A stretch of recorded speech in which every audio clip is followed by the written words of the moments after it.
মসজিদুল আকসাতে গিয়া দেখেন নবী কুল আম্বিয়া, ইমাম হয়ে নূর নবীজি 2 রাকাত নামাজ পড়ান।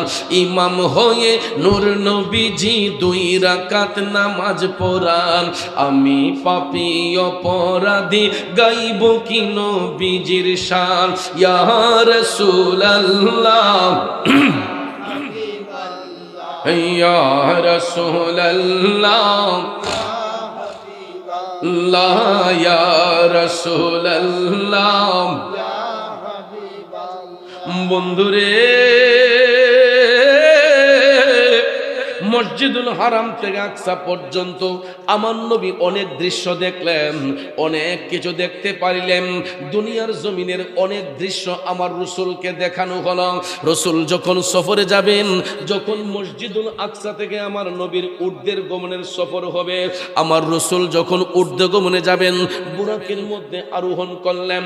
ফেরেশতা জিব্রাইল আমার নবীর খাদেম, জিব্রাইল ফেরেশতা আমার নবীজির খাদেম। আমার রাসূল প্রথম আসমানের দ্বার প্রান্তে গেলেন। জিব্রাইল আলাইহিস সালাম আসমানের দরজায় নক করলেন। উপর থেকে ফেরেশতা জানতে চাইলেন কে, বললেন আনা জিব্রাইল। সাথে আছেন কে? রহমাতাল লিল আলামিন। এটা বলার সাথে সাথে দরজা ওপেন হয়ে গেছে। আমার নবীর পরিচয় দেওয়ার সঙ্গে সঙ্গে প্রথম আসমানের দরজা উন্মুক্ত হয়ে গেল।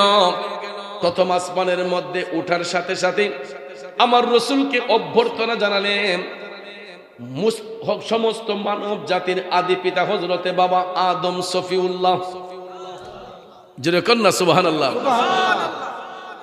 বন্ধুরা আমার, বাবাজিরা, শুধু দুনিয়া নয়, আমার আল্লাহ 7 আসমান 7 জমিন আরশ কুরসি লৌহ কলম, আল্লাহর সৃষ্টি জগতে যতটা জগৎ সমূহ আছে, প্রত্যেকটা জগৎ সমূহ আল্লাহ তাআলা সুসজ্জিত করেছিলেন আপন হাবিবকে দেখাবার জন্য। রাসূল প্রথম আসমানের মধ্যে উঠলেন।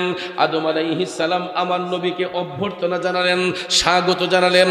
তারপরে হযরত আদম আলাইহিস সালাম ডেকে বলতেছেন, নবী গো, ইয়া রাসূলুল্লাহ, আল্লাহ রাব্বুল আলামিন এই রাতে আপনার জন্য জান্নাত এবং জাহান্নাম সুসজ্জিত করে রেখেছেন আপনাকে দেখানোর জন্য। জান্নাত এবং জাহান্নাম সুসজ্জিত করে রেখেছেন। ইয়া রাসূলুল্লাহ, নবী গো, আপনি চাইলে আগে জান্নাতও দেখতে পারেন, আগে চাইলে জাহান্নামটাও দেখতে পারেন। আল্লাহু আকবার। নবীর জন্য দুইটাই সুসজ্জিত করা হয়েছে। জান্নাত দেখার পারমিশনও আছে, জাহান্নাম দেখার পারমিশনও আছে।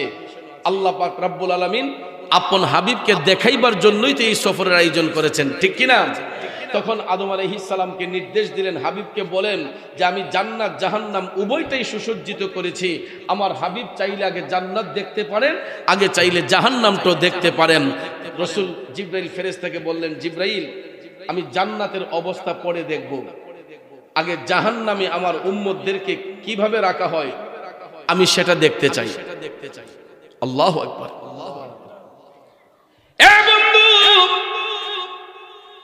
বয়স আমাদের মোটামুটি কম হয় নাই। কারো 10 বছর, 15 বছর, 20 বছর, 25 বছর, 30 বছর, 40, 50, 60, 70, 80 ওভার হয়ে গেছে। বয়স যতটুক না হোক না কেন, বলুন তো এই পর্যন্ত কয়দিন কয়বার আমার নবীর জন্য চোখের পানি দিয়েছে? বলেন তো কয়দিন আমার নবীর কথা স্মরণ কইরা কাঁদছেন? কিন্তু আমরা এমন নবীর উম্মত রে বাজান, যেই নবী একদিন নয়, 2 দিন নয়, 24 আওয়ার্স আমার নবী শুধু উম্মতি উম্মতি বইলা কান্দে। এই জন্য একজন কবি বলেছেন, নবী কান্দেন মদিনায় আজো উম্মতের মায়ায়। নবী কান্দেন মদিনায় আজো উম্মতের মায়ায়। দুরুদ পড়ে সবাই, দুরুদ পড়ে সবাই, নবীকে সালাম জানাই। কান্দেন নবী মদিনায় আজো উম্মতের মায়ায়। নবী কান্দেন মদিনায় আজো উম্মতের মায়ায়। ঠিক আমার মদিনার কামলিওয়ালা নবী, মায়ার নবী, দয়ার নবী নিজের জন্য কাঁদে না, আমার নবী সদা সর্বদা শুধু উম্মতি উম্মতি বলে কান্দে। কারণ দয়াল নবী উম্মতের জন্য দয়াবান। এই কারণে আমার রাসূল ভাবলেন আমার উম্মতদেরকে জাহান্নামে কি অবস্থায় রাখা হবে, আমি রাসূল আগে এটা দেখতে চাই। সঙ্গে সঙ্গে জিবরাইল আলাইহিস সালাম বললেন, ইয়া রাসূলুল্লাহ, আল্লাহ পাক তো আপনার জন্য উভয়টাই সুসজ্জিত করেছেন নবী গো, আপনার একান্ত মর্জি। রাসূল বললেন, জিবরাইল চলো তাহলে আগে জাহান্নামটা একটু দেখে আসি। আমার রাসূল যখন জাহান্নামের গেটে গিয়ে দাঁড়ালেন, এটা অটোমেটিকলি ওপেন হয়ে গেছে। আমাদের দেশে দেখবেন অটো ডোর আছে, আছে না? এটা দেখবেন সেন্সরের সাথে আমাদের ব্লাড সার্কুলেশনের সাথে এটার কানেকশন। শরীরের হাওয়াটা যখন লাগে দেখবেন অটোমেটিকলি দরজা খুলে যায়। গ্লাসের দরজাগুলো দেখেন না, আপনি ঢুকতেছেন দেখবেন আপনি যাওয়ার সাথে সাথে কেউ খুলতে হয় না, এটা অটোমেটিকলি খুলে যায়। আবার আপনি চলে গেছেন, এটা অটোমেটিকলি ক্লোজ হয়ে যায়। কথা কোন ঠিক না? তো আপনারা এটা দেখতেছেন, কিন্তু কখনো কি ভেবেছেন যে এটা আবিষ্কার হলো কিভাবে? হয়তো আপনারা দেখতেছেন একটা সেন্সর বানানো হয়েছে। এই সেন্সরটা যে বানালেন, কোন বিজ্ঞানী বানালেন, কোন জিনিসটা রিচার্জ করে বানালেন? আমরা এই সৃষ্টি তত্ত্ব নিয়ে কি গবেষণা করি? আমরা একটা জিনিস করতে পারি, কোন হুজুরের পাঞ্জাবি লম্বা, কোনটা বাইটা, এই জিনিসটা আমরা করতে পারি। কথা কোন ঠিক না বেঠিক? কার ছেলে কার মেয়ে নিয়ে পলাইয়া গেছে, কার ঘরে কি করছে, কোন ঝগড়া করছে, আমরা এইগুলা পছন্দ করি। কিন্তু সৃষ্টি তত্ত্ব নিয়ে গবেষণা করার মতো সময় আমার আপনার হাতে হয় না। কিন্তু চায়ের দোকানে বৈশা ঠিকই ঘন্টার পর ঘন্টা আড্ডা মারতে পারি। চাষটলে বৈশা আমরা এক একজন বড় বড় মুফতি হয়ে যেতে পারি। চাষটল মুফতি আছে না? আরে সর্বনাশ, এরার কাছে গেলে বড় বড় আলেম মুফতি খুব এরা একদম ফেল। কথা কোন ঠিক না বেঠিক? কিন্তু গিয়ে দেখেন এক ওয়াক্তের ওযুও নাই। কথা বলেন, গিয়ে দেখেন ওয়াক্তের নামাজ নাই, ওযু নাই, গোসল নাই। কিন্তু চায়ের দোকানে বৈশা বৈশা দেখবেন বড় বড় ফতোয়াবাজি করা যায়। এ বন্ধু, আল গীবাতু আশাদ্দু মিনাজ জিনা, কারো সম্পর্কে ধারণা না রাখা গীবত করা হলো জিনার চাইতে নিকৃষ্ট কাজ। এই জন্য বাজাম অন্যের সমালোচনা না করে আল্লাহর সৃষ্টি তত্ত্ব নিয়ে গবেষণা করেন, সময়টাকে কাজে লাগান। কারণ সময়টা বেশি দিনের নয়, আমাদের লাইফের কোনো নিশ্চয়তা আছে। কথা কোন আছে? এই যে আমি মুরাদ চৌধুরী আসছি মাহফিলে, আমি তো নাও আসতে পারতাম, যদি খোদাই না করুক একটা দুর্ঘটনা ঘটে যেত।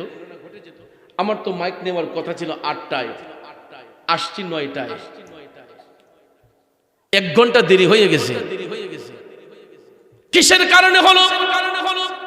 রাস্তায় প্রচুর জ্যাম, রাস্তায় প্রচুর জ্যাম। আশুগঞ্জ ভৈরব রোডে, হাইওয়ে রোডে কাজ চলতেছে, অনেক জায়গায় জ্যাম বেঁধে যায়, অনেক দিন থাকে না। আজকে যে থাকবো এটা কল্পনা করছি না। তা আমি ভাবছি যে আসরের নামাজটা পড়ে বের হই। ভৈরব থেকে বের হতে হতে মাগরিবের টাইম হয়ে গেছে, প্রায় 4:45 কাছাকাছি। আমি রওনা হয়েছি, ভাবলাম যে আমার তো 3 ঘন্টা আছে, এত সময় তো লাগবে না সিলমপুর যাইতে। আমি শুধু আশুগঞ্জে আসছি, আসার পরে দেখি এমন জ্যাম, কঠিন জ্যাম, প্রায় 1 ঘন্টার উপরে জ্যামের মধ্যে পড়ে আছি। তারপরে চিন্তা করলাম প্রোগ্রাম তো 2টা, কিভাবে সেটিং করি, ইজ্জত তো রাখতে হবে, আমার জন্য তো অনেকগুলো মানুষ বসে আছে, ঠিক না? ড্রাইভারকে বললাম টানো গাড়ি, এখন কয় গাড়ির তো গ্যাস কম। এখন গেছি, আমার গাড়ি আবার সিএনজি গ্যাস না, এটা এলপি গ্যাস। সিএনজি চালাই না, অনেক সময় অনেক জায়গায় পাওয়া যায় না, লাইনে দাঁড়াই থাকতে হয়, এই জন্য এলপিজি করছি। এখন গিয়া দেখি সারা দেশে এলপিজি, তো আমরা গাড়ি তো সমস্যা, মহিলারা রান্না তো সমস্যা। অনেক দোকানের মধ্যে গ্যাস দিচ্ছে না, কারণ দোকানদারও তো কিছু করার নাই, ওরা গ্যাস পাইলে না গ্যাস বিক্রি করত। আবার কিছু কিছু আমাদের দেশের এই স্বনামধন্য বলতে পারি না, এরা কিছু কিছু অসাধু ব্যবসায়ী আছে, এরা কি করে সিন্ডিকেট করে রাখে দাম বাড়ানোর জন্য। এটাও কিন্তু মানুষের প্রতি এক ধরনের জুলুম। কথা বলেন, যদি এটা নাই আপনি বিক্রি করেন, এটা আবিষ্কার করলেন কেন, এটা বানাইলেন কেন? যদি আমাদের উপকারে আসছে এটা আমরা পাবো না কেন? হয়তো একটু দাম হবে, 10 টাকা 20 টাকা লিটার প্রতি নিয়ে নেন, কিন্তু এই যে আজকে একটা সপ্তাহ ধরে গাড়ি চালাইতেছি আমি অকটেন দিয়া, এক সপ্তাহ ধরে অকটেন দিয়ে গাড়ি চালাই, গ্যাস দিচ্ছে না কোনো পাম্পে। মাঝে মাঝে একটা দিয়ে, আজকে একটা গেছি, হুজুর 500 টাকা নিতে পারবে। কয় টাকা? আমি কই বাবা না লক্ষ্মী, আমি তো হুজুর মানুষ, আলেম মানুষ, আপনার সম্মানে আরো 500 বাড়াই দিই। 1000 দিয়া টিপ দিছে, ইটার ভিতরে হাওয়া মাওয়া ঢুকে এখন গাড়ি টান দিছে, খালি ধাক্কা মারে, ভালো গ্যাস আসে নাই। ড্রাইভারকে বললাম টানো। কথাটা এই কারণে বলতেছি, এই যে ভৈরব থেকে আমি আপনাদের এই মুরাদনগর সিলমপুরের মধ্যে আসলাম, কতগুলা গাড়ি ওভারটেকিং করে আসতে হইছে, কতগুলা গাড়ি আমারে চাপ দিছে, একটু জোরে টানলে অন্য ড্রাইভাররা মনে করে এটা মনে গাড়ি টাড়ি মাইরাটি যাইছে, তখন কিন্তু এটার প্রতি আরো ফলো থাকে বেশি। কথা কোন ঠিক না? মাঝে মাঝে পুলিশে সিগন্যাল দিল খারই না, টান মারে, সময় তো কাবার দিতে হবে। কথা কোন ঠিক না? তখন তো মনে করে এটার ভিতরে কোনো অন্য মাল, নষ্ট মালটাল আছে, চতুর্দিকে বেজাল। কিন্তু বড় কথা হলো এই যে আমি ভৈরব থেকে আপনাদের এখানে আসলাম, কতগুলা গাড়ি ওভারটেকিং করে আসতে হলো। আমারে কতগুলা গাড়ি ওভারটেকিং করছে, 2 গাড়ির মুখোমুখি হয়ে যাচ্ছে, অনেক সময় অনেক গাড়ি চাপ মারে। বাজান যদি খোদাই না করুক একটা ধাক্কা গাড়িতে লাইগাই যায়, তাইলে বলেন লাইফের কোনো নিশ্চয়তা আসেনি? যেই কোনো সময়, যেই কোনো মুহূর্তে আমার আপনার মৃত্যুর ডাক চলে আসতে পারে। এই জন্য মরণের কথা স্মরণ রাখতে হবে। ভাইয়ার আমার, বন্ধুরা আমার, গীবত গুলা ছেড়ে দিতে হবে। আমি যেই কথাটা বলেছিলাম, এই যে সেন্সর নিয়ে আমরা কোনো গবেষণার মধ্যে নাই যে এটা আবিষ্কার হলো কিভাবে। এই অটো ডোরের আবিষ্কার হয়েছে। আপনি যদি বিজ্ঞানীকে প্রশ্ন করেন, বিজ্ঞানী ভাই আপনি যে এইটা বানাইলেন, এটা আবিষ্কার করলেন কি রিচার্জ করে, বিজ্ঞানী আপনাকে ডাইরেক্টলি বলে দিবে আমার নবীর মেরাজ সফরকে রিচার্জ করে আমি এই সেন্সরের আবিষ্কার করেছি। আমার নবীর মেরাজকে ফলো করে আমি এই সেন্সরের আবিষ্কার করেছি। কারণ বিজ্ঞানীদের মহাগুরু মুদের নবীজি, বিজ্ঞানীদের মহাগুরু মুদের নবীজি। ঠিক কিনা কম? আমার নবীর উপরে কোনো বিজ্ঞানী আছে, কোনো ফিলোসোফার আছে, দার্শনিক আছে, কবি সাহিত্যিক আছে? এই জন্য কবি বলেছেন বিজ্ঞানীদের মহাগুরু মুদের নবীজি, বিজ্ঞানীদের মহাগুরু মুদের নবীজি। এই রকম একজন দয়াল নবী তো কাহি পাইবাইনি, বিজ্ঞানীদের মহাগুরু মুদের নবীজি। একটা জবান বন্ধ রাখবেন না, চিৎকার মেরে বলি আল্লাহু আকবার। বন্ধুরে ও সিলমপুরের বাবাজিরা গো, আমার নবী যখন জাহান্নামের গেটের মধ্যে দাঁড়ালেন, এটা অটোমেটিকলি ওপেন হয়ে গেছে। আমার নবী জাহান্নামের গেট দিয়ে প্রবেশ করলেন। বন্ধুরা আমার, বাবাজিরা, দয়াল নবী জাহান্নামের গেট দিয়ে প্রবেশ করেই প্রথমেই আমার নবী দেখতেছেন বিকট ধরনের কান্নার শব্দ শোনা যাচ্ছে। কিছু কিছু লোকের কান্নার শব্দ শোনা যাচ্ছে। কবরের মাটিগুলা ফাইটা, আগুনের ফুলকেগুলা উপর দিকে উঠতেছে। নাউজুবিল্লাহ কইতেন না? নবীজি জাহান্নামে ঢুকেই দেখতেছেন কিছু কিছু কবর দেখা যায়, কবরের ভিতরে কান্নার শব্দ, আর কবরের মাটি ফাইটা আগুনের ফুলকিগুলা উপর দিকে লাফাইয়া উঠতেছে।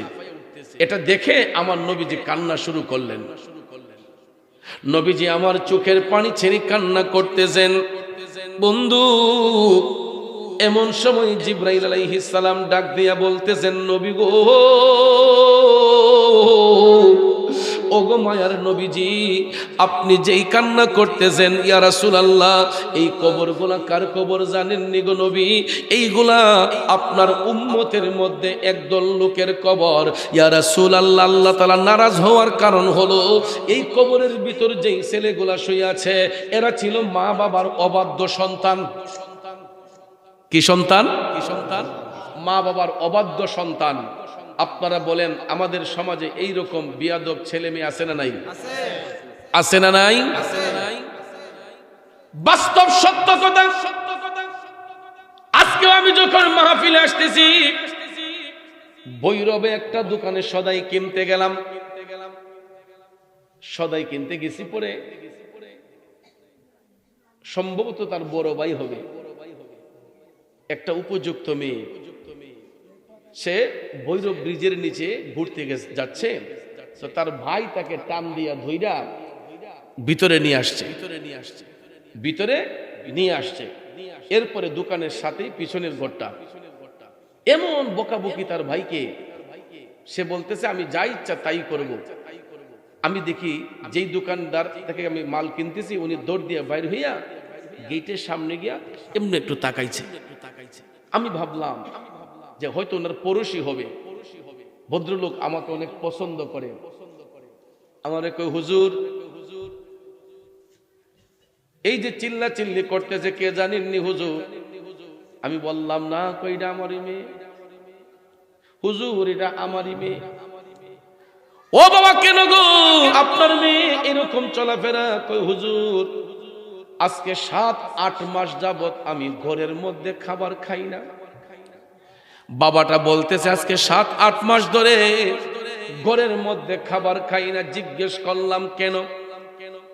ভদ্রলোক আমাকে বলতেছে, গো হুজুর, এই যে প্রতিদিন এইভাবে রাফ চলাফেরা করে, আমি বাবা হিসেবে আমার মেয়েকে কি একটু শাসন করার অধিকার নাই? আমি অবশ্যই আছে। ভদ্রলোক বলে, আমি একদিন শাসন কইরা আমি আমার মেয়েরে একটা ধমক দিয়া, যখন দেখি মুখে মুখে তর্ক করছে, আমি আমার মেয়েরে 2টা বাড়ি দিছি। একজন বাবা কি তার সন্তানকে মারতে পারে না? 2টা বাড়ি দেওয়ার অধিকার নাই? এটার কারণে মেয়ে এবং তার বড় বোন, ওই পিতার 2 সন্তান তার বাবাকে অকাত্য ভাষায় গালিগালাজ করেছে, অপমান করেছে।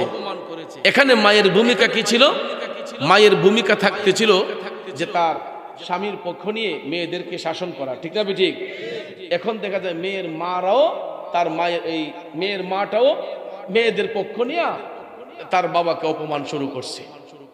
এই জন্য ভদ্রলোক কয়, হুজুর আমার মা এখনো বেঁচে আছেন, এই জন্য মাসিক কিছু টাকা আমি দিয়ে দেই, আমার ব্যবসা নিয়ে আমি আসি, আমি হোটেলে গিয়ে ভাত খেয়ে নেই।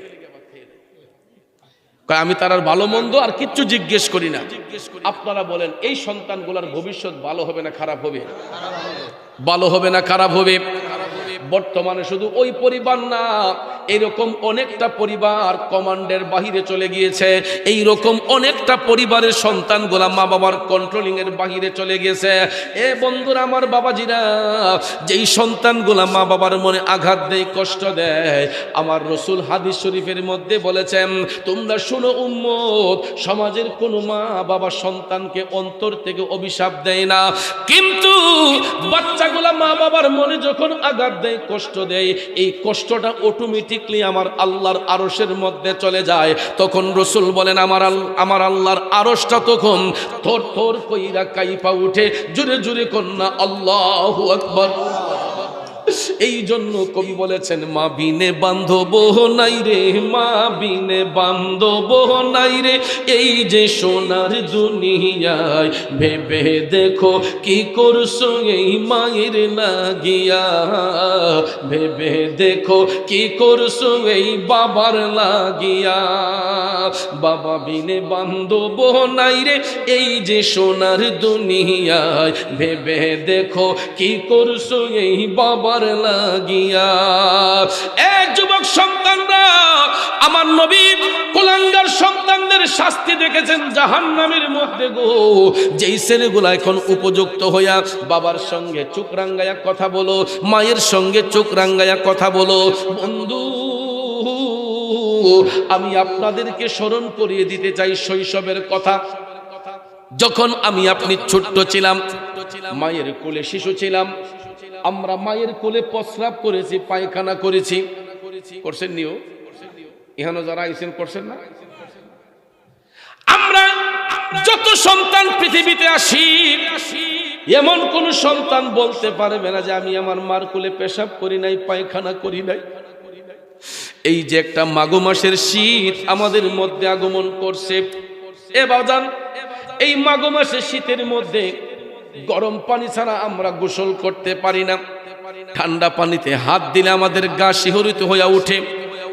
ঠান্ডা পানিটা হাত দিতে গেলে আমাদের শরীরটা ঝাড়া দিয়া উঠে। এই জন্য দেখবেন আমরা সব জায়গায় গরম পানি ব্যবহার করি শীতের দিনে। এখন চিন্তা করে দেখেন, এই মাঘ মাসে শীতের মধ্যে অনেক মা সন্তান প্রসব করে না?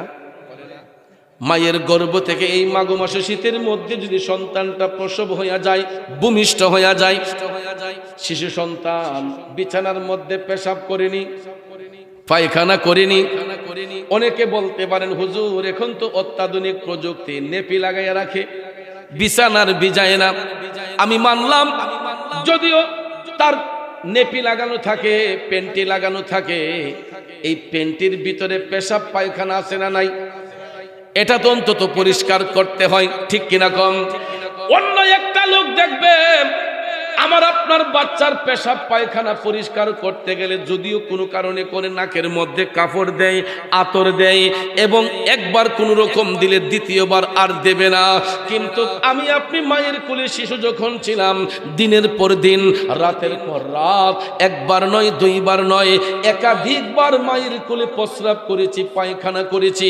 মা নাকের মধ্যে কোনো সুগন্ধ লাগাই নাই, রুমের মধ্যে কোনো এয়ার ফ্রেশনার ব্যবহার করে নাই। ওই মা রুমের মধ্যে কোনো এয়ার ফ্রেশনার না দিয়া, নাকে আতর না লাগাইয়া, দুই হাত দিয়া সন্তানের পেশাব পায়খানা পরিষ্কার করছে। আর এই ঠান্ডার দিনে যদি কোনো কারণে বাচ্চার নিউমোনিয়া হয়ে গেছে, বাচ্চার যদি ঠান্ডা লেগে গেছে, কাশি হয়ে গেছে, দেখবেন মা দুঃখিনী রাতের ঘুম হারাম করে দিয়া সারাটা রাত বাচ্চার নাকের মুখে গ্যাস দিতে শুরু করে, নেবুলাইজার দিয়ে বলেন, গ্যাস দিয়ে বলেন, সারাটা রাত মা রাতের ঘুম হারাম করে বাচ্চা নিয়ে ব্যস্ত থাকে। এমন সময় বাচ্চা যখন একটু জোরে জোরে কাশি মারে গো, অনেক মার আল্লাহরে ডাক দিয়া কয়, আল্লাহ প্রয়োজন হলে আমি মারে নিয়ে যাও, আমার বাচ্চাটারে সুস্থ করে দাও। এমন মা আসেনি? ঘরে ঘরে আছে, নিজের জীবন দিয়ে হইল মা সন্তানদেরকে বাঁচাতে যায়। কথা কোন ঠিক না? এই জন্য কবি বলেছেন, হাতে পায়ে তেল মাইখা মাই দিল শক্ত করি, প্রসাব পায়খানায় আমি মায়ের কুলে করি, তবু না মারা হইল ভিজলো গুয়ে মুতে, আমারে শুকনায় রাখিয়া মাই থাকে ভিজাতে। আরে অসুখ হইলে দেখি চায়া মাই রইছে বিছানায় বহিয়া রে, বলে আমায় আল্লাহ যাও গলয়া সন্তানের নিও না, দুঃখের দরদি আমার জনম দুঃখী মা, গর্ভধারিণী মা, জনম দুঃখিনী মা, দুঃখের দরদি আমার জনম দুঃখী মা। ঠিক কিনা কন? শিলমপুরের বন্ধুরা রে, ও মুরব্বী বাবাজিরা গো, ওই সমস্ত কোলাঙ্গার সন্তানগুলা এত কষ্ট মারে দেওয়ার পরেও, এত কষ্ট বাবারে দেওয়ার পরেও মা কোনোদিন সন্তানকে দূরে ঠেলে দেয় নাই। কিন্তু বড় হইয়া ওই সন্তানগুলা মার দিলে আঘাত করে, বাবার দিলে কষ্ট দেয়। কষ্ট দিলে কি লাভ না লস? কেমন লস? জাহান্নামের মধ্যে আমার আল্লাহ এদেরকে কবরের ভিতর পাঠাইয়া, এদের কবরের মধ্যে আল্লাহ তাআলা ধাউ ধাউ করে আগুন জ্বালায়। নাউজুবিল্লাহ কোন? ধাউ ধাউ করে আগুন জ্বালায়। আর এরা চিৎকার করে, এদের কান্নার শব্দে আগুনের ফুলকিগুলা লাফায়া লাফায়া উপর দিকে উঠে। নাউজুবিল্লাহ। জিবরাইল আলাইহিস সালাম কয়, ইয়া রাসূলুল্লাহ, ওই জাহান্নামী সন্তানগুলা, মা বাবার অবাধ্য সন্তানগুলা কবরের ভিতরে যে চিৎকার করে, এই কান্নার আওয়াজটা যদি দুনিয়ার জমিনে কোনো মানুষ শুনতো, তাহলে সঙ্গে সঙ্গে ওই মানুষটা অজ্ঞান হয়ে যেত। এবং এই কান্নার শব্দটা গোটা পৃথিবীর মানুষ শুনতে পেত। যেই রকম বিকট শব্দে চিল্লায়, আমরা যে মাইক দিয়েও কথা বলি, মনে হয় 1-1.5 কিলোমিটার যায়, 2-3 কিলোমিটার দূরে যায়। কিন্তু জাহান্নামী ব্যক্তিগুলাকে জাহান্নামের আগুন দিয়ে যখন জ্বালানো হয়, এরা যেই চিৎকার করে, জিবরাইল ফেরেশতা কয়, ইয়া রাসূলুল্লাহ, এই চিৎকারগুলো যদি দুনিয়ার মানুষ শুনতে পেত এরা বেহুশ হয়ে যেত। আর একজন আর দুইজন নয়, গোটা পৃথিবীর পূর্ব পশ্চিম উত্তর দক্ষিণ প্রান্ত থেকে এই কান্নার শব্দ শুনতে পেত। চিল্লায় এখন নাউজুবিল্লাহ।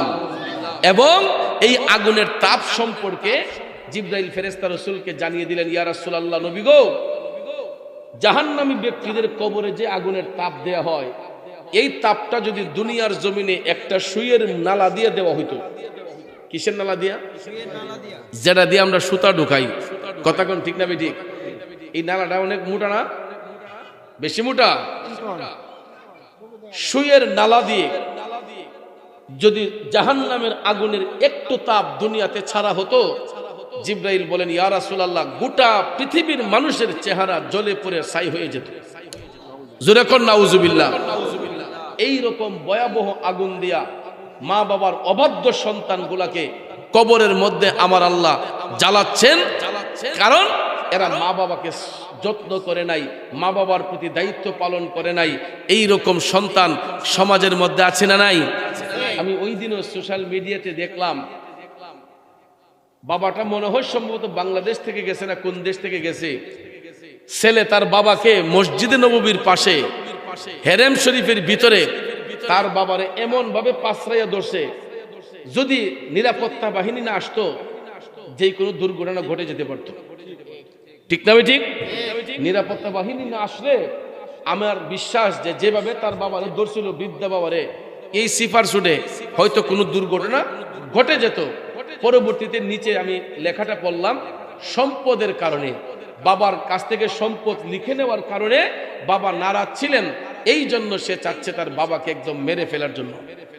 নাউজুবিল্লাহ কইতেন না? এই রকম বিয়াদব সন্তান সমাজের মধ্যে আরো আছে না নাই?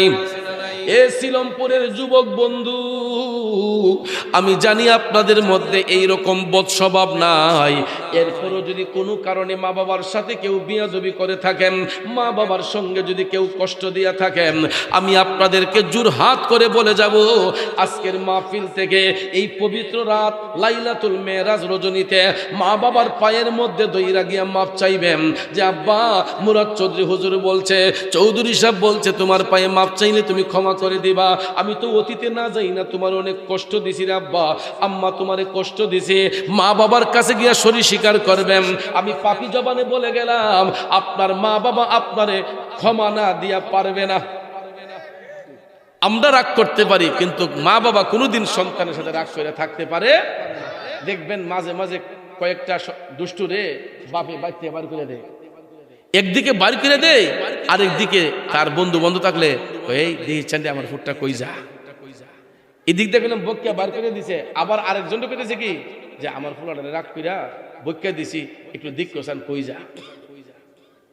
দেখেন বাবার দায়িত্ব কি, বক্সে কারণ তাকে সংশোধনের জন্য, আবার ছেলের কোনো ধরনের বিপদ হইয়া যায়, এই জন্য বাবা আরো দুইজনে লাগাই রাখছে, কবরা আমার ফুটটা কই যা, একটু খেয়াল রাখতো তো। এমন বাবা আছে না?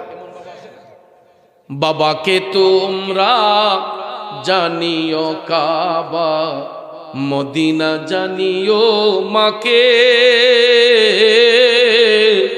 বাঁচিয়া যদি গো থাকে হো তোমরা করিও ভাই বন্ধুগণ মাতা পিতার খেদমত, করিও নবীর উম্মত, করিও নবীর উম্মত।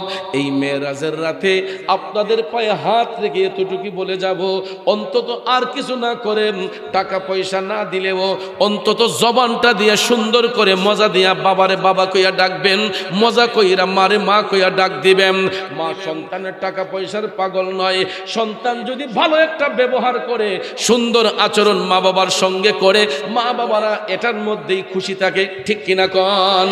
তোমরা কোনোদিনও মা বাবার মনেতে কষ্ট দিও না। বাইরে পৃথিবীতে বাবার মতো আপন কেউ হবে না, পৃথিবীতে মায়ের মতো আপন কেউ হবে না।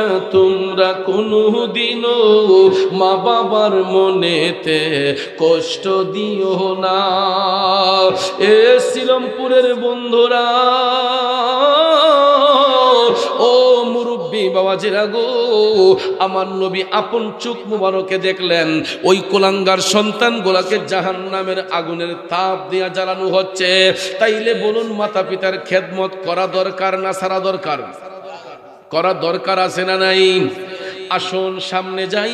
এই দৃশ্য দেখার পরে আমার নবী জাহান্নামে আর একটু সামনে গিয়া দেখতেছেন আরো কিছু কিছু লোক দেখা যায়, এরা পাগুলা উপর দিকে, মাথাগুলা নিচের দিকে, এদের মাথার মধ্যে অগ্নির তাপ দেয়া হচ্ছে। আর ওই অগ্নির তাপে মাথার মগজগুলা গলে যখন আগুনে পড়ছে, আগুনগুলা লাফাইয়া লাফাইয়া উপর দিকে উঠতেছে। আগুনের মধ্যে পেট্রোল অকটেন ডাললে আগুনের গতি কমে না বাড়ে? তো আমাদের মানব দেহটাও কিন্তু তৈলাক্ত শরীর, এটার যখন আগুনে পড়ে যায় তখন আমাদের শরীর থেকেও এক ধরনের তৈল পদার্থ বের হয়, ঠিক না ঠিক? তো এটা যখন মাথার মধ্যে দেয়া হয়, এটা গইলা যখন জাহান্নামের আগুনে পড়ে, আগুনের বেগ আরো উপর দিকে লাফাইয়া উঠে। জিব্রাইল আলাইহিস সালাম আমার নবীর চোখের পানি মোবারক দেখে জিব্রাইল বলতেছেন, নবী গো, এই যে লোকগুলা দেখতেছেন এদের পাগুলা উপর দিকে, মাথাটা নিচের দিকে, ইয়া রাসূলুল্লাহ, এরাও আপনার উম্মতের মধ্যে একদল লোক। নবী গো, ওই লোকগুলা মসজিদের পাশ দিয়ে হাইটা যাইতো, কিন্তু মসজিদে প্রবেশ করে জামাতের সহিত নামাজ পড়তো না। আছে না নাই? মসজিদের পাশ দিয়ে হাইটা যায়, এরপরও মসজিদে ঢুকে না, নামাজ পড়ে না, নামাজে অনীহা প্রকাশ করে। এমন বেনামাজি আসেনিও। এই যে এত বড় একটা রাত আজকে, এই রাতেও তো আপনারা এনে অনেকে এশারের নামাজটা কাজা করে লেছেন। এত বড় একটা মহিমান্বিত রাত, এই রাতের সামনে রেখে আপনারা আজকে গত মাগরিবটা কাজা করে লেছেন, আসর কাজা করছেন, জোহর কাজা করছেন, ফজর কাজা করছেন। একদিন নয়, 2 দিন নয়, দিনের পর দিন, রাতের পর রাত, মাসের পর মাস আমরা নামাজগুলা কাজা করতেছি। আবার শাস্ত্রল মুফতির অভাব নাই, আছে না? রাগ করবেন আমার কথা শুনলে, রাগ করবেন? এই যে লোকগুলা বসছেন, এই লোকগুলোই এরা ঈদগার মাঠের মুসল্লি, এই লোকগুলোই কিন্তু আমরা জানাজার মাঠের মুসল্লি, এই লোকগুলাই কিন্তু আবার যাত্রা ফালাগানের শ্রোতা। রাগ করছেন আপনারা? কয় হুজুর যেন যে বাউ যে সালান লাগে, যেন যে বাউ এটা বলে সালান লাগে। এই লোকগুলাই যাত্রা পালাগানের শ্রোতা হয়, এইগুলাই মসজিদের প্রথম সারির মুসল্লি হয়, এই লোকগুলাই দেখা যায় সমাজের মধ্যে আবার নেতৃত্ব দিচ্ছে। ভাইয়ার আমার, বন্ধুর আমার, দুনিয়ায় ছাড় পাবেন, আল্লাহর আদালত থেকে কোনো ছাড় পাওয়া যাবে যতক্ষণ হারামের বিপক্ষে কথা না বলবেন, অসৎ কাজের বিরুদ্ধে কথা না বলবেন, মন্দ কাজ থেকে আমরা নিজেকে সংশোধন করে আনতে পারবো। আপনি যত বড় সমাজপতি হন, যত বড় সর্দার হন, সাহেব সর্দার হন, আপনার দ্বারা সমাজের মানুষ ভালো কিছু পাবে না। কথা কোন ঠিক কিনা? কিছু কিছু রেডিমেড মুসল্লি আছে। আমি ওই দিনও নবীপুরের মাহফিলে বইলে গেছিলাম যে রেডিমেড মুসল্লিরই আপনার বিভিন্ন বিচার পঞ্চায়েত বইলে দেখবেন ইমাম সাহেব দেখে, হুজুর আজরা কুদুর শর্ট করে সেরেলেন। কি কইরা? হুজুর আজরা কুদুর শর্ট করে সেরেলেন কেন? তারা বিচার পঞ্চায়েত বইছে, তাদের দরবার সুন্দর করে গোছানোর জন্য হুজুর গিয়া নির্দেশ দিছে যে বিচার পঞ্চায়েত এক হইবে, এখানে নামাজটা শর্ট করে আড়াইলেন। আপনারা বলেন নামাজ পড়বো কার খুশির জন্য? আল্লাহর খুশি বড় নাকি ব্যক্তির খুশি বড়? তাইলে যেই ব্যক্তি ইমাম সাহেব হুজুরকে বলবে যে হুজুর শর্ট করে সেরেলান, সঙ্গে সঙ্গে তার ঈমান নষ্ট হয়ে যাবে, সঙ্গে সঙ্গে সে ঈমান হারা হয়ে যাবে। তাহলে এই বেঈমানের কথা শুনে সমাজের মানুষ কি পাবে বলেন? কথা বলেন ঠিক না বেটি? তার ঈমান তালাক হয়ে যাবে যদি কেউ হুজুরকে গিয়ে বলে যে নামাজ শর্ট করে ফেলেন। কারণ ভাইয়ার আমার, নামাজের মধ্যে দাঁড়িয়ে যতক্ষণ কেরাত পাঠ করা হয়, বান্দার সাথে আমার মৌলা পাকের কথোপকথন হয়। আমার রাসূল বলেছেন, আমি মৌলার সাথে দিদার করেছি একবার, আর আমার উম্মত আমার মৌলা পাকের সঙ্গে দিদার করবে দৈনিক 5 বার। সুবহানাল্লাহ। আসসালাতু মি'রাজুল মুমিনিন। রাসূল বলেছেন নামাজ হবে মুমিনদের জন্য মেরাজ, কমিনের জন্য না, বেঈমান মুনাফিকের জন্য না। মুমিনি সুরতে নামাজ পড়লে ওই নামাজ মুমিনদের জন্য মেরাজ হবে। কথা কোন ঠিক না ঠিক? আমার রাসূল দেখতে পেলেন এই লোকগুলার পাওগুলা উপর দিকে, মাথাটা নিচের দিকে, মাথার মগজগুলা আগুনের মধ্যে পড়ছে, আগুনগুলা লাফায়া লাফায়া উপর দিকে উঠছে গো। জিবরাইল আলাইহিস সালাম আমার নবীর চোখের পানি দেখে বলতেছেন, নবী গো, এরা আপনার উম্মতের মধ্যে একদল লোক, এরা মসজিদের পাশ দিয়ে হেঁটে যেত, কিন্তু জামাতের সহিত নামাজ আদায় করত না। নামাজের মধ্যে গাফলতি করার কারণে, এরা তকব্বরি অহংকারী কইরা মসজিদের পাশ দিয়ে হাইটা যাওয়ার কারণে আল্লাহ রাব্বুল আলামিন তাদের উপর নারাজ হইয়া জাহান্নামে এদের পাওগুলা উপর দিকে নিয়ে গেছে, মাথাটা নিচের দিকে নিয়ে আসছে। কারণ এদের আর কোনো বেডাগিরি নাই, আছে আর কোনো অহংকারী আছে? পাও কই গেছে? উপরে চলে গেছে, মাথা আসছে কই? আর যখন আমাদের নিচে পা ছিল জমিনের উপরে, তখন আমরা আমার মৌলাকে ভুলিয়া নবীর মোহব্বত অন্তর থেকে মুছিয়া আমরা মনে করছি যে আমরাই আমরা, যে আমার গোষ্ঠী বড়, আমার লোক পারবো কেটা। এমন নেতাগিরি দেখায় আসুক লোক আছে না, গোষ্ঠীর জোর দেখায়, আমার পক্ষে এতজন লোক আছে, আমার গোষ্ঠীর অতটা লাঠি আছে, এই রকম ক্ষমতা দেখায়া দেখবেন কিছু কিছু নিরীহ মানুষের উপর জুলুম নির্যাতন করা হয়। এমন লোক আছে না নাই? আমার নবী মেরাজ শরীফে যাইয়া এই চিত্রগুলা দেখলেন বাজান, যারা সমাজের মধ্যে জুলুম করে, নির্যাতন করে, পরের সম্পদ আত্মসাৎ করে। রসুল জাহান্নাম দেখতে গিয়ে দেখলেন ওই লোকগুলা তাদের নিজের গোশতগুলা নিজে চাবাইয়া চাবাইয়া খাচ্ছে। আমার রসুল টপ টপ করে কান্না করতেছেন। জিবরাইল আলাইহিস সালাম কয়, নবী গো, ওগো মায়ার নবীজি, এরা হলো আপনার উম্মতের মধ্যে ওই বেডাগিরি দেখান না লোকটি, যারা দুনিয়ার জমিনে ক্ষমতার দাপট দেখাইতো, এরা ছলচাতুরি করত, জুলুম নির্যাতন করত, নিরীহ মানুষের উপর জোর জবরদস্তি করত। আসেনিও? গরিব মানুষটা জায়গাটা তার নামে, কাউলা বেড়ার নামে, এ বেড়ারে গিয়া কয় যদি না দেশ সাইজ করে লেমু। কথা কোন ঠিক না বেঠিক?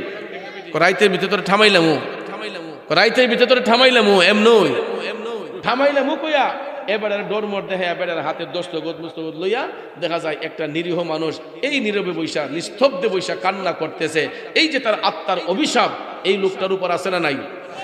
যেই লোকটা তারে চাপাইছে ওই লোকটা অভিশপ্ত হয়েছে। কথা বলেন ঠিক না বেঠিক? এটা যেমন দুনিয়াতে অভিশপ্ত হয়েছে, জাহান্নামের মধ্যেও ওই লোকগুলার জন্য আমার আল্লাহ কোনো খাবার পণ্য রাখে। আমাদের দেশে কিছু কিছু ফাতি নেতা আছে, দেখবেন যেই কোনো দোকানে গিয়া চান্দা লইতে গিয়া, এই ফলের দোকান বলেন, ইয়ের দোকান বলেন, ঠাস করে দুইটা ফল লইয়া লাই, ইডা খাইয়া লাই, ওইটা খাইয়া লাই, একটা মানুষের আমানত নষ্ট করে ফেলে। ঠিক না ঠিক? এখানে আরেকটা জিনিস আপনাদের জ্ঞাতার্থে বলছি, শুনেন। আমরা অনেকেই কিন্তু বাজার হাটে যাই, পণ্য ক্রয় করি। মনে করেন 1 কেজি আঙ্গুর কিনবেন, এখন আঙ্গুর গিয়া কইছেন, কেউ কাকা আঙ্গুরটা মিষ্টি নিও, একটা খাইয়া দি কেলাই, একটা খাইয়া দি কেলাই, যে আপনি তো এটা আপনার ওজনের জিনিস না, এটা তো আপনার ওজনের বাহিরে। আপনি এটা 1 গ্রাম হোক, 2 গ্রাম হোক, 3 গ্রাম হোক, আপনি তো একজনের আমানত থেকে আপনি একটা জিনিস আইনা চুপকা নেড়া মিষ্টি করে খাইয়া 2-3টা খাইয়া কইছেন নাও হইছে না, যে নিতাম না। কইয়া আরেক দোকানে গেছেন, আরেকটা খাইছে, না এটা হইতো না। আসলে কিন্তু আঙ্গুর মিষ্টি ওই, কিন্তু 3-4টা দোকান থেকে 4-5টা খাইয়া তার পেট বইরে লাইছে। কথা কোন ঠিক না বেঠিক? আর কি আঙ্গুর কিনুন লাগে? নিবেনও না, খাইয়া ফেলবেন। তখন তো অনেক সময় বিক্রেতা উনি মনে করে যে যাক খাইয়া লাইছে, যাক, কিন্তু তার মনে একটা কষ্ট যে আমার আমানতটা নষ্ট করে রইল।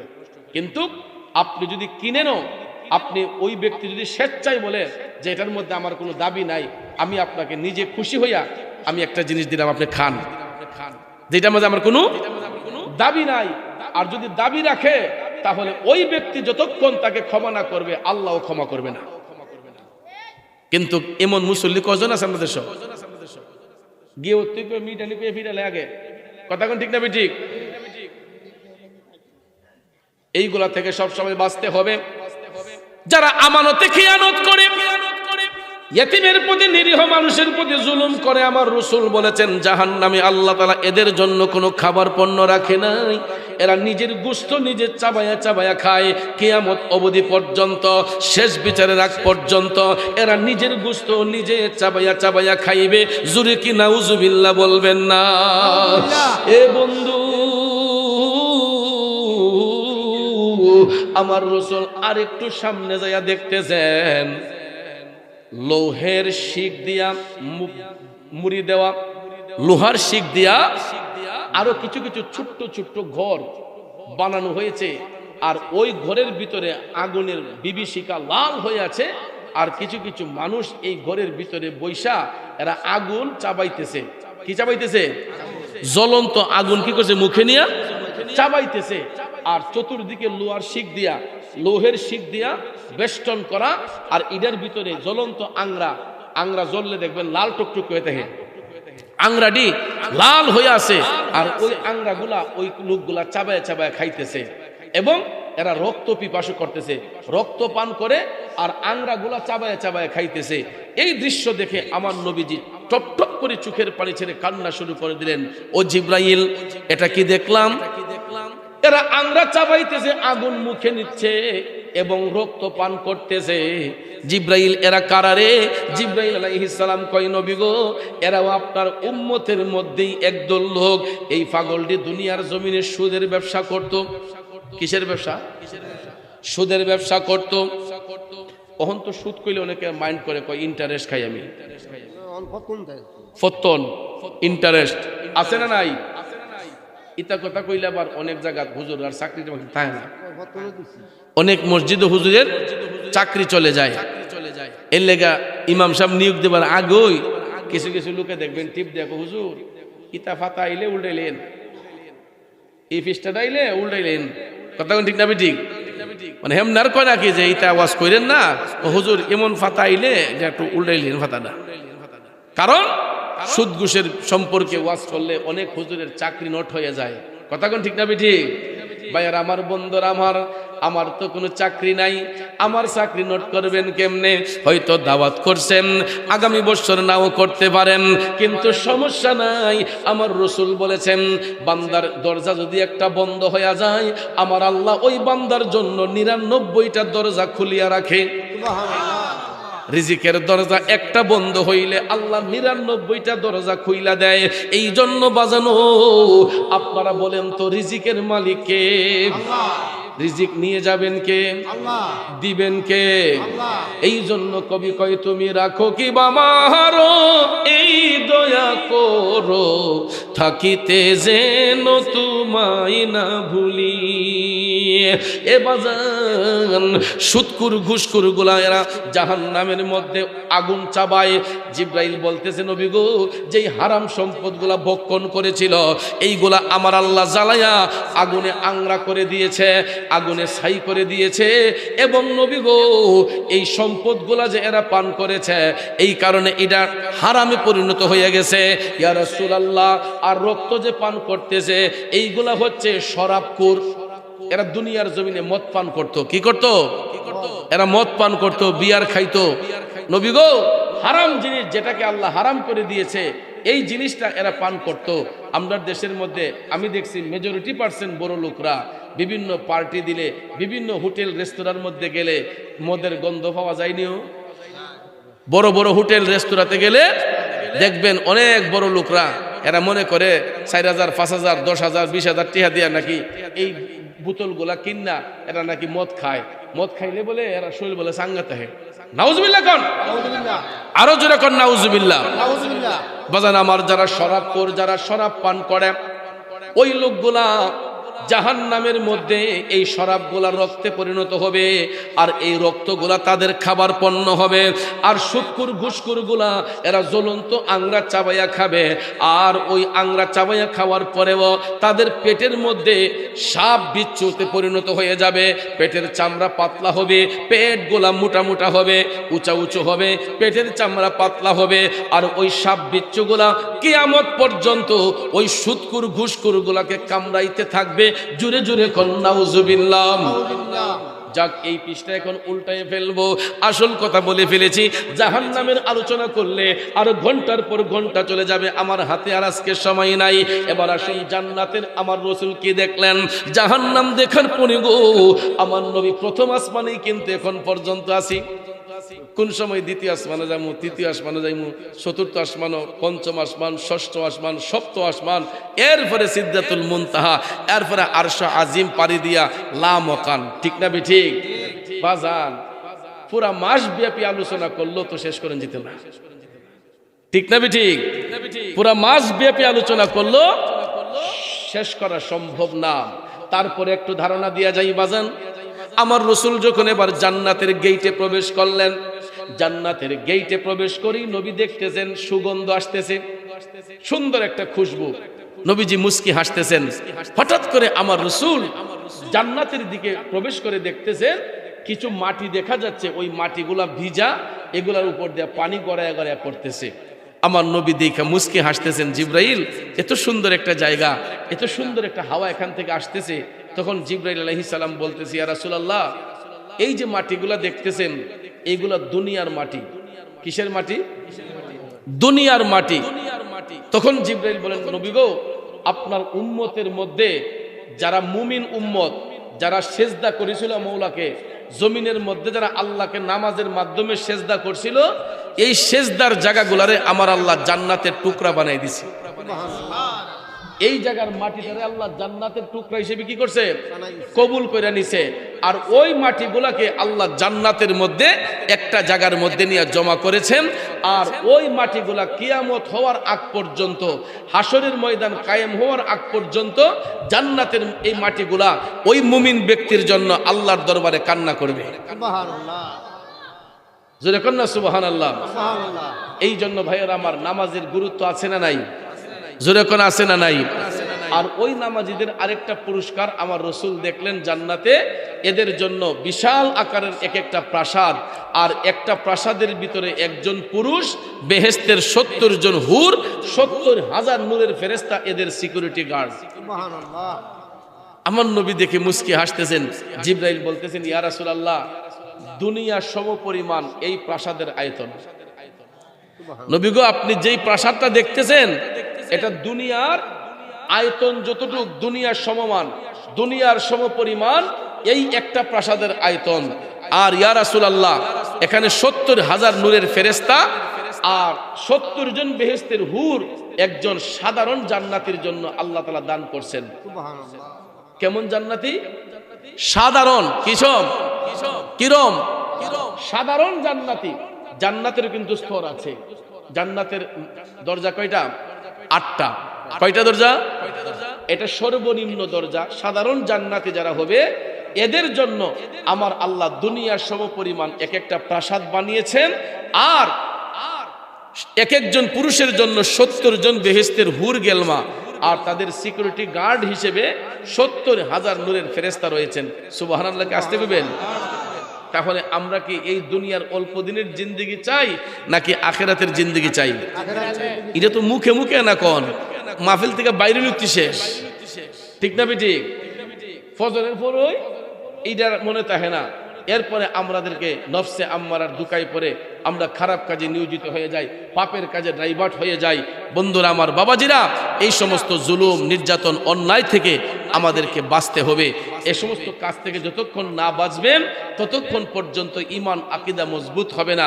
আমার রাসূল এই প্রথম আসমান দেখার পরে এই জান্নাত জাহান্নামের অবস্থা দেখেছেন, আরো অনেক কিছু দেখেছেন।